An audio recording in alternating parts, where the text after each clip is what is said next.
let you know when it's live. Just give me 1 second. I feel like the recording button is on already. Now. Is on now. Nice. It takes me a second to get it live. On Facebook Live, you mean? Yeah, to like, I don't know if you can see it says live preparing at the top. It does for mine. Gotcha. It just says recording on our end.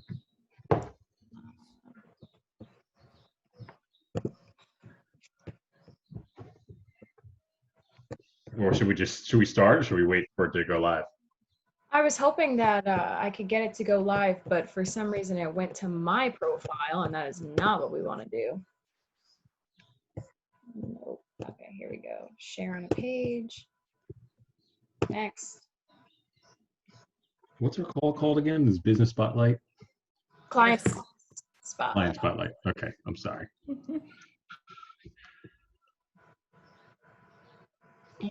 And okay. Go. Okay, yeah. Nice. All right, we're live on Facebook. Good afternoon, everybody. It's Team Limitless here. We are on our next episode of the Client Spotlight. Today we've got Pete Rose. Do you go by Pete or Peter? I see you on your Zoom. Anything you like. Okay. Got Pete Rose, the Home Hero. I love the logo, by the way. I'm only just noticing with the way you're holding the camera. So the Home Hero, they provide handyman services in and around. I'm not sure if you're just in the city or in the immediate metro Philadelphia area. Cool. Awesome. So looking forward to having this conversation with you. Thanks for being on. No problem. So I guess I know Steph had a couple questions. I guess if you can get started, I was checking out your website here, by the way. I don't know, we should pull this up at the beginning. I don't think I've ever seen, first of all, I don't ever see handymen actually have like legitimate, awesome websites like this. And I like the theme you got here. If you can, Leah, put it on the screen share. Are you like, for a second, I was wondering if you actually, I like the logo here. Thank you. Like superhero logos. That's your guys' theme? Yeah, well, we're Philadelphia's only super-powered handyman service. We take on jobs too small for mere mortal contractors. So, when I started the business 10 years ago, I really wanted to find a branding hook point that highlighted saving the day for customers, because that's really what a handyman can do for people, is you're coming in and solving unsolvable problems. And you're a little bit like a hero. And I think also the ethos of heroes and being true and honest and saving kittens from trees and all that, that's sort of, I think, parlays into what I think a good handyman should be. And I built the company around that. Have you ever saved a kitten from a tree, just out of curiosity? We haven't saved a kitten from a tree. We built a crazy tree house once that a kitten got in, but. Oh, nice. Cool. Pete, how many people are working for you now? Well, last year we were up to 20. COVID, we sized down to about 8, and now we're about up to 13, 14 again. So we're restaffing again, thank God. We're bouncing back, and especially the last 3-4 weeks. Oh, that's a solid crew there. Thank awesome. you. Yeah. All right. I guess you can pull down the screen share if you want. I think we're good. Where in the world? All right. Awesome. So you said like the immediate metropolitan area, like how far out in the burbs would you go? Like would you go out in Montgomery County or? Yeah, we do Montgomery County. Like Center City 5 miles out is what we always say. So that kind of includes the lower part of Lower Main Line. We'll go up to Germantown Avenue kind of area there, Cheltenham. It gets a little hard for us to get to Bucks County, and it gets us a little hard to get to Delco. We always try to keep expanding in those areas, but it's geographically it's a little tough. The cities allows us to pop in and out of a lot of houses all day, and we can do multiple visits in a day. The burbs are kind of hard to get around to more than one stop a day, so that's always been a challenge logistically. Gotcha. I mean, it makes a lot of sense. So how did you end up, or how did you get into the business?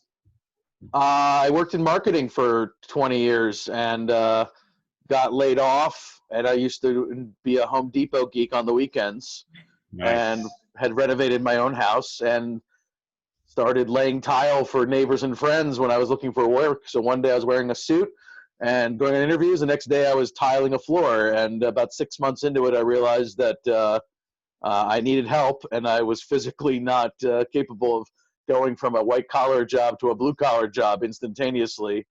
So my wife is the one who encouraged me to build a business around it. And I've been in management ever since. The last 9.5 years, I haven't picked up a screwdriver, which is fine because when I show up to their house with a screwdriver, I always say I sent my worst guy. Uh, but I understand everything that the guys do for me. I understand what it takes to do it, what's involved, what supplies, and what the duration should be.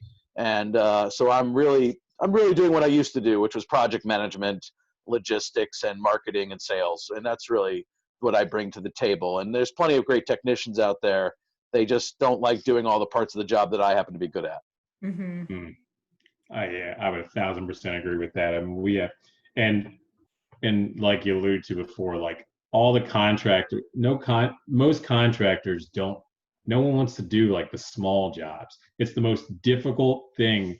Like I don't know, Steph's told you some of the issues we've gone through with some of our, like I guess if we just call them the punch list items, but like it's impossible to get somebody good that's going to be reasonable and actually call you back, like on time, like consistently. Well, we specialize in only doing really small jobs. The largest job we'll take on is about a week. Okay. So we'll do like a small bathroom renovation is sort of about the biggest job we'll take on. We won't do kitchens. We don't do additions. We don't do load bearing work. We don't touch the outside envelope of the house, roofing, windows, doors. We pretty much just do inside small projects. And we're set up specifically for that, which allows us to do it profitably. The problem is guys that are set up for large jobs, it's not profitable for them to come out for a little job. And we're the opposite. It's not profitable for us to come out for a big job. We get so expensive on a big job that we're no longer competitive. So I am priced for small jobs. I'm crewed and staffed for it specifically. So if Gotcha. somebody has a small job, do you have like a minimum of things? Like they need some doors hung. So what would you say your minimum? So we sell it two different ways. We can do flat price for complicated projects that have multiple steps and multiple visits. And we do all our estimates virtually via photos, video, and phone calls. But then we also have time packages. You can hire a guy or two guys by a block of time and just have them come out, give them a punch list, and have them work down the list in priority order until time is up. And then you can book more time as needed. The minimum is 2 hours to dispatch a technician, but we have half day and full day rates. And like I said, we have one single technician and double technician packages as well. So if somebody comes to you with a list of jobs, would you help to figure out what their time frame, what they would need? Exactly.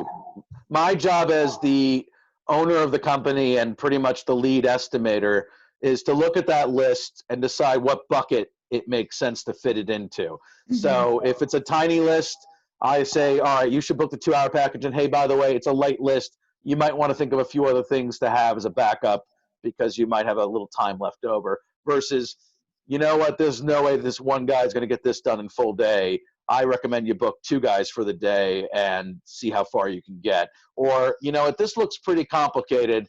There's a lot of question marks that could come in when we start opening a wall. Maybe we should flat price this and factor in the multiple visits required. Great. That's cool that you give that service. And do you charge to do the virtual estimates or? Virtual estimates are free. In-person estimates there is a fee to come out. However, the fee is credited off the job if you book it. So if you're moving forward anyway, it just comes off the final bill. Awesome. And virtual estimates, is that as a result of COVID or have you? No, we've been doing it this way for about 3 years. 3 years ago, I got to the point where we got so many calls a day that I could only do 4 or 5 estimates physically in a day. And, you know, our average job works out to be somewhere around $700-800 if you average it out over the course of the year. We do about 1,500 jobs a year. And it's just not profitable to drive around and do 5 estimates a day versus I can do 20 or 30 in a day with a phone call and a video. And honestly, at the end of the day, I've been doing this I've written 20,000 estimates in 10 years of doing this. There's really nothing you can't show me a picture of, and I can't get on the phone and ask you a couple questions that I can't figure out how long it's going to take. And that's what my pricing is based on, is time. If it's too complicated to figure out over a virtual estimate, chances are we don't do it anyway. So it's a good screening process as well. Very cool. Good to know. I mean, you sound like you're very systematized, which is Yes. awesome. You said you do about 1,500 jobs a year? Yeah, 1,500 jobs a year, about 30 a week. There's some as little as 2 hours, some as big about a week, maybe a little longer, you know. Awesome. And I guess, so just out of curiosity, are most of the guys that you have working for you, is it like a full-time, or they like, I guess they just have a certain, amount of hours a week they're available, or is it like a full-time thing for them, or they sub, I have employees. So I have office staff, and I have employee technicians. I have 2 or 3 part-time technicians who are a little bit more specialized, that do, like, one guy is a very specific electrician. One guy is a specific custom carpenter. So I bring them in on specific things. And then I'm partnered with 2 or 3 licensed contractors, special, trades, plumber, electrician, and HVAC. And I can bring them in on a project and sub them in and coordinate and schedule. And I can price for them as well. So I can actually provide plumbing pricing in my quotes and quarterback the project so that the plumber comes in, but my guys come in after to repair the drywall and do the tile work or whatever. Wow. Yeah, that's awesome. So you can pretty much handle, I mean, if you have plumbers, electricians, carpenters, drywall, all that. Yeah, pretty much anything inside the house. That's like, kitchens, while we have all the skill sets to do kitchens, a kitchen realistically is a 5 to 6 week project. And like I said, we just get so exorbitantly expensive. My single technicians are billed out at $500 a day. My 2-man teams are billed out at $850 a day. It's just not realistic you're paying, because you're not just paying for the guys, you're paying for a whole company and overhead and marketing and licensing and insurance. And truth be told, when you're going to do a kitchen project, the numbers get to be a little ridiculous. And right. I don't bid on it because, our close rate was like 5%, and it just didn't make sense so I just turned that work down. There's plenty of guys fighting over $30,000, $40,000 kitchens, but nobody's fighting over hanging a TV or patching a 3 square feet of drywall. So that's where we focus the business on. We found it's more profitable because we're in and out fast, and that's what the whole model's about.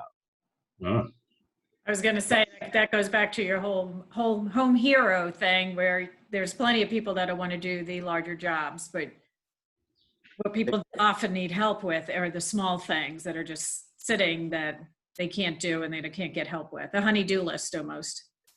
Exactly. And I think this is part of the only problem is everyone wants us to do everything. They have a great experience with us. They appreciate the great customer service, and there's a bit of disappointment when we have to turn certain things down. When they want us to be able to do the roof, they want us to be able to, because they trust us.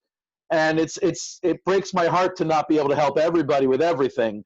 But you have to kind of stay in your lane, otherwise the business model falls apart. So what we also do as a free service is we have a vendor list of about 30 different companies that are referral partners, and we have a few that we're partnered with that we can actually coordinate schedule and price for. But we have a whole laundry list of good people that we know in the business that will give you their name and number for no questions asked, and just say, hey, let them know Home Hero sent you, and they'll take good care of you. And we try to do that for customers as well. So at least we're offering some bit of solution for them, or at least the next step for them in the process. That's nice. Very smart. Nice. What's the most common calls you get? Drywall repair is probably 20-25% of the business is just drywall repair under 10 square feet, like sometimes as little as 1-2 square feet. I always joke that the closer you get to a university, the more the hole looks like the shape of a human body. College kids love to throw buddies through walls is what my cursory information seems to be pointing towards. It's so funny you say that. Like Steph and I were just out at one of our places this morning in West Philly, around 42nd, and it's guess what? We have a little punch list, and guess what? The one thing that our painters didn't even do. There was a big hole as soon as you walk in the front door. The tenant before, it looks like someone just like karate punched through them. We're like, who are we gonna call to fix this? Like, I mean, they're having a lot of fun, those college kids. That's all I can say. It's if that's fun. I mean, it looks like they had a great night. They didn't have a great morning. I'll tell you that much. Yeah. So drywall repairs, then I'm guessing like maybe like small electric stuff or just painting. Baby proofing actually is our second biggest category. We do custom installations. All of you, your realtors and business and real estate developers love to put in those crazy black metal railings, the death railings that are death to children. So on the one hand, I'm aghast, but on the other hand, I thank you because new parents move in these houses and they look cool and modern, and then they have a little baby and they realize, oh, this is really dangerous. Yeah, they're always. It's in style too. They're always horizontal, and it's like, oh, this is so easy to climb. It's a ladder. It's basically a ladder. So what do you do to baby-proof?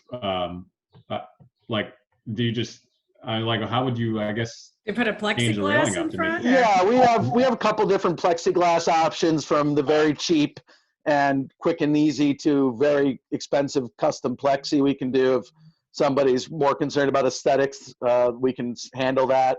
We also do these custom brackets that bolt onto the metal railing, so we don't have to drill in, and we can paint the wood black or to match the metal. And then we use these very cool fabric retractable gates that roll up like a roller shade, and it's black also, so it looks very sleek and it's a nice install. We've actually done it for a few of the Philly, I call them the celebrities, the Philadelphia chefs and athletes have had us out to their very nice houses to do crazy custom installs. And it's we can charge a premium, and we guarantee the gate for the life of the gate. So we'll make sure even if it ever comes loose, we'll come back. So we charge a lot, but we guarantee the quality, and we'll always come back to fix it if there's any problems.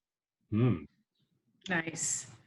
Do you do like I'm guessing, like, let's say people are buying, I don't know, IKEA furniture or the closet organizers and all that. Like, you do that kind of stuff too? Sure.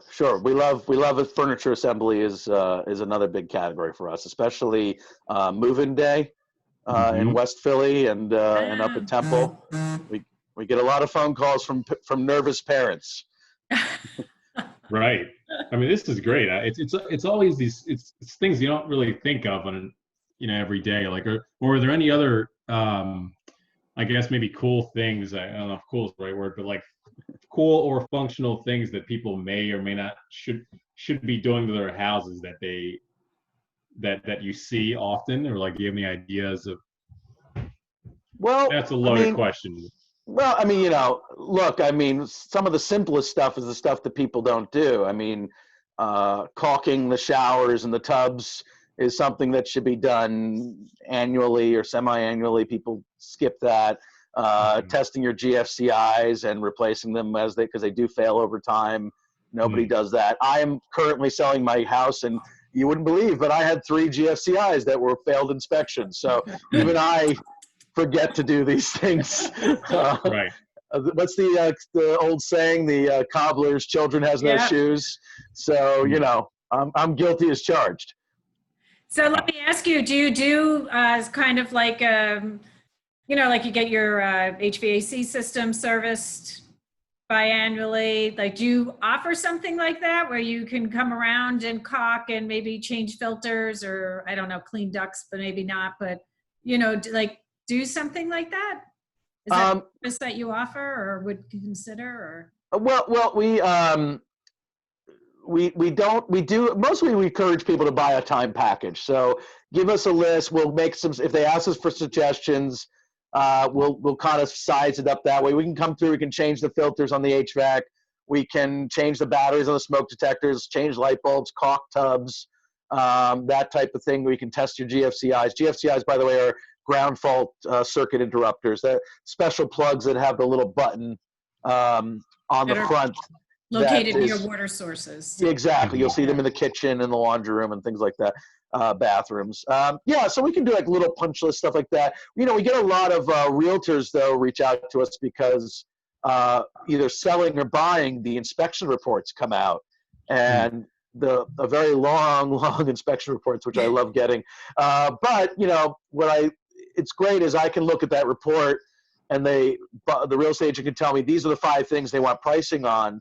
And I can provide that in less than 12 hours. I usually get it back in 4 to 8 hours so that they can use that as part of the negotiation. And then when the house is settled, the people end up calling us anyway to actually get that work done. So it's a great service, I think, also for real estate agents to be able to give rapid fire estimates. Could you just define what GFCIs are? Okay, yeah. Yeah, I saw that. That was what he just went over a second ago. It's GFCI. Okay. GFCI, sorry. Yeah. Ground fault circuit interrupter, I believe, is the clinical name. Sounds about right. The things where it's really hard to click because your finger doesn't fit in them. The bathroom outlets. At least my big fingers don't. And they're expensive as hell. They're $20 a pop. Oh, wow. I didn't even know that. Yeah, that is such a good point. I didn't even think about that because most real estate agents, nobody knows exactly how much someone's going to come to do a list of little things. And the home inspectors, they always list it for everything on the report. It's like everything. Change electric, change a little switch plate, $150 to $200. Right. So exactly. There's on the water heater.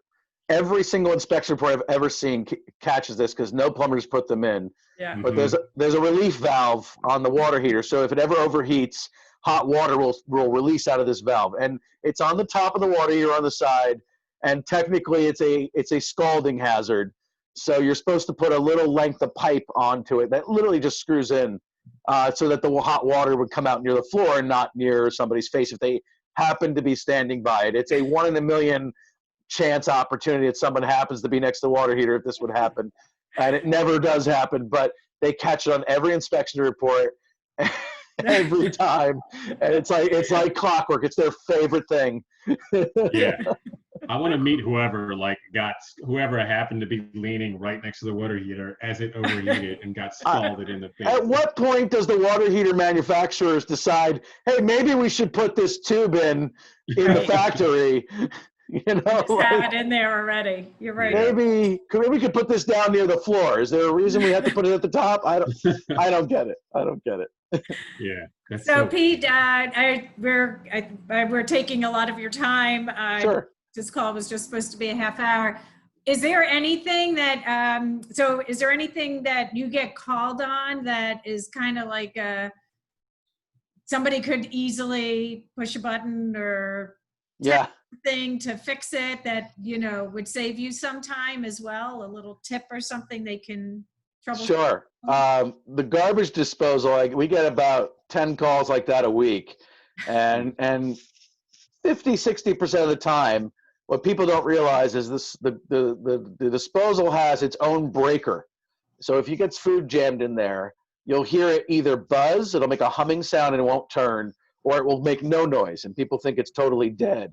And it quite literally it's a 2-step process. One, you push a little tiny button on the bottom that you can't see, that you can even feel it with your finger, and you push it in. And if it's still jammed, it'll buzz again. And then there's a $2 Allen wrench you can buy at any hardware store that fits into the center bottom of the disposal. And you literally just put it in and crank it manually. You just turn the thing in a circle, and that grinds the teeth inside and loosens the food. And then all you have to do is make sure the power is off first by the switch and reach in and pull out the debris. And that's all you have to do. And that'll save you $175 for a plumber to come out, one of my plumbers anyway, to clear it and reset it. So I'm always happy to tell people to try to do that at their own if they want to try it on the phone, because it feels like highway robbery to charge somebody to do that because it's so simple. Hmm. Well, hopefully So- it'll save you a couple of calls a day now too.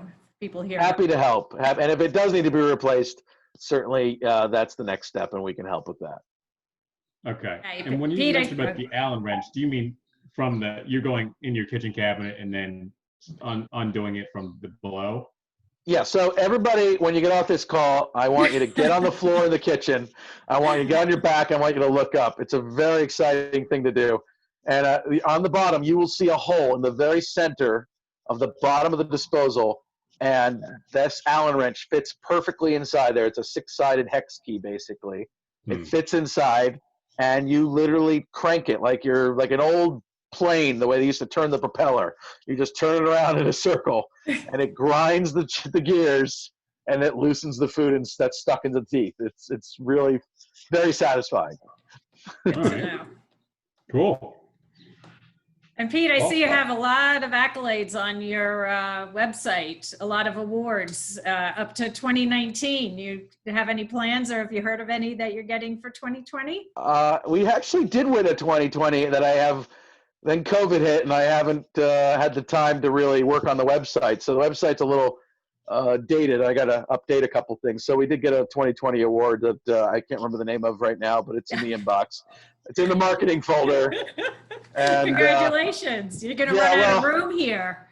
Yeah, well, the web designer will always make more room, Steph. But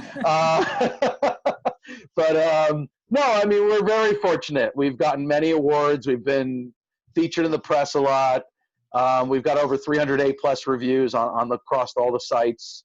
You know, I mean, we try to treat everyone the way we want to be treated, and that 90% of the people seem to be happy with us. So I don't think you can do much better than that or ask for more. And I'm very thrilled and satisfied and happy that we have so many people that like us and appreciate us.